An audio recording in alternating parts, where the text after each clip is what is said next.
Problem 1. Winners and losers have the same goals. Goal setting suffers from a serious case of survivorship bias. We concentrate on the people who end up winning, the survivors, and mistakenly assume that ambitious goals led to their success while overlooking all of the people who had the same objective but didn't succeed. Every Olympian wants to win a gold medal. Every candidate wants to get the job. And if successful and unsuccessful people share the same goals, then the goal cannot be what differentiates the winners from the losers. It wasn't the goal of winning the Tour of France that propelled the British cyclists to the top of sports. Presumably, they had wanted to win the race every year before, just like every other professional team. The goal had always been there. It was only when they implemented a system of continuous small improvements that they achieved a different outcome. Problem 2. Achieving a goal is only a momentary change. Imagine you have a messy room and you set a goal to clean it. If you summon the energy to tidy up, then you will have a clean room for now. But if you maintain the same sloppy, packed rat habits that led to a messy room in the first place, soon you will be looking at a new pile of clutter and hoping for another burst of motivation. You are left chasing the same outcome because you never changed the system behind it. You treat the symptom without addressing the cause. Achieving a goal only changes your life for a moment. That's the counterintuitive thing about improvement. We think we need to change our results, but the results are not the problem. What we really need to change are the systems that cause those results. When you solve the problems at the results level, you only solve them temporarily. In order to improve for good, you need to solve problems at the system level. Fix the inputs and the outputs will fix themselves. Problem 3. Goals restrict your happiness. The implicit assumption behind any goal is this: once I reach my goal, then I will be happy. The problem with a goal first mentality is that you are continually putting happiness off until the next milestone. I have slipped into this trap so many times. I have lost count. For years, happiness was always something for my future self to enjoy. I promised myself that once I gained 20 pounds of muscle, or after my business was featured in the New York Times, then I could finally relax. Furthermore, goals create an either or conflict. Either you achieve your goal and are successful, or you fail and you are a disappointment. You mentally box yourself into a narrow version of happiness. This is misguided.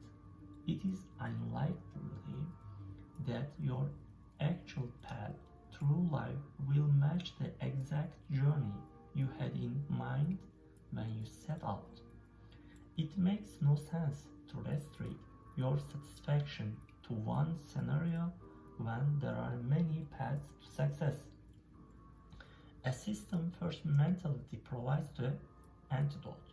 When you fall in love with the process rather than a product, you don't have to wait to give yourself permission to happy. You can be satisfied anytime your system is running. And a system can be successful in many different forms, not just one you first envision. Problem 4. Goals are at odds with long-term progress. Finally, a goal-oriented mindset can create a yo-yo effect. Many runners work hard for months, but as soon as they cross the finish line, they stop training. The race is no longer there to motivate them. When all your hard work is focused on a particular goal, what is left to push you forward after you achieve it? This is why many people find themselves reverting to their old habits after accomplishing a goal. The purpose of setting a goal is to win the game. The purpose of building system is to continue playing the game. True long-term thinking is a goal-less thinking. It's not about any single accomplishment. It is about the cycle of endless refinement and continuous improvement. Ultimately, it is your commitment to a process that will determine your progress.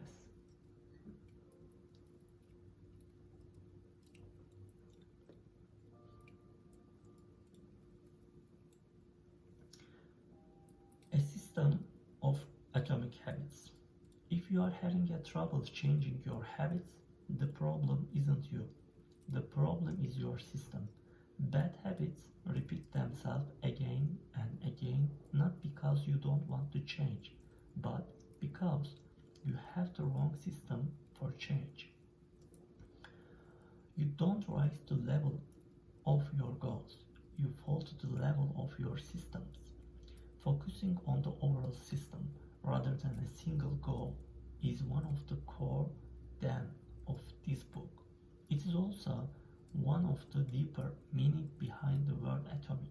By now, you have probably realized that an atomic habit refers to a tiny change, a marginal gain, a 1% improvement. But atomic habits are not just any old habits, however small. They are little habits that are part of larger system. Just as atoms are the building blocks of molecules, atomic habits are the building blocks of remarkable results. Habits are like the atoms of our lives. Each one is fundamental unit that contributes to your overall improvement.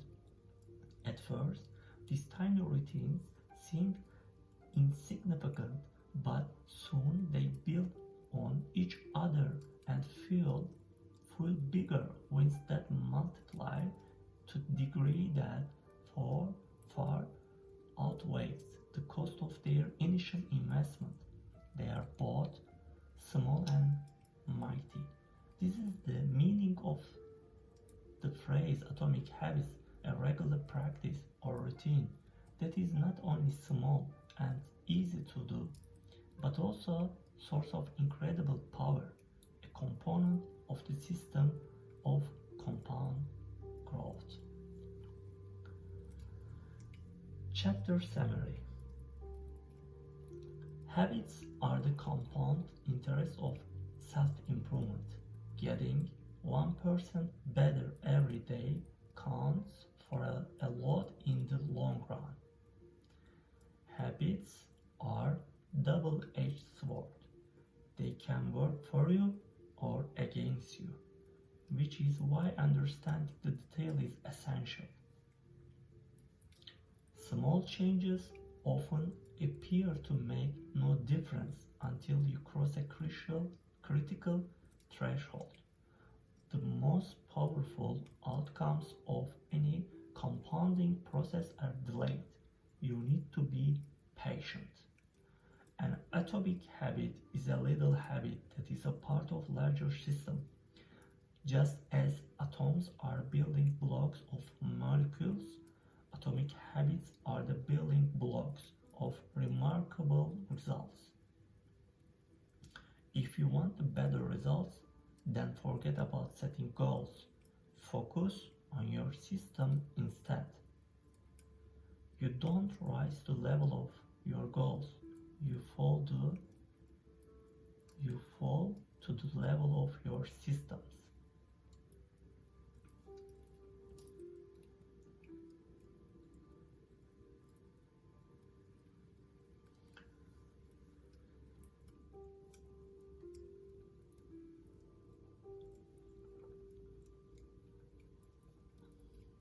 2. How your habits shape your identity, and vice versa. Why is it so easy to repeat bad habits and so hard to form good ones? 3 things can have a more powerful impact on your life than improving your daily habits. And yet, it is likely that this time next year you will be doing the same thing rather than something better. It often feels difficult to keep good habits going for more than a few days, even with sincere effort and the occasional burst of motivation. Habits like exercise, meditation, journaling, and cooking are reasonable for a day or two and then become a hassle. However, once your habits are established, they seem to stick around forever, especially the unwanted ones. Despite our best intentions, unhealthy habits like eating junk food, watching too much television, procrastinating, and smoking can feel impossible to break. Changing our habit is challenging for 2 reasons. 1. We try to change the wrong thing, and second, we try to change our habits in the wrong way. In this chapter, I will address the first point. In the chapters that follow, I will answer the second. Our first mistake is that we try to change the wrong thing.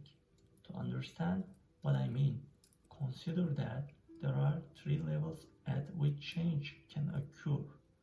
You can imagine them like the layers of the onion.